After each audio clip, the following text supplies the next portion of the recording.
Welcome to HikVision e-Attendance, HR tutorial. Upon logging in as an e-Attendance HR, you'll encounter various graphs within the dashboard section.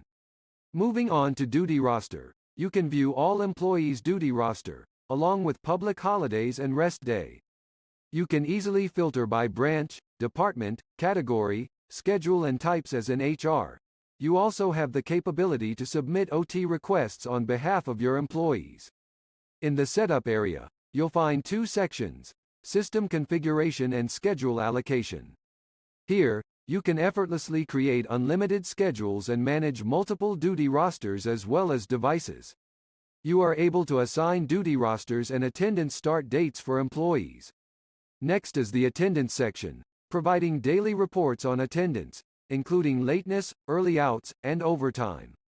You can filter date from, to and various criteria as well as export to PDF or Excel.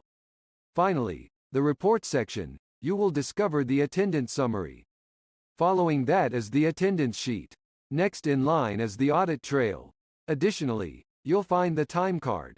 And the last one is user movement analysis. Thank you for following my preview. For more information, please contact 03-214-87670 or 012-203-7670.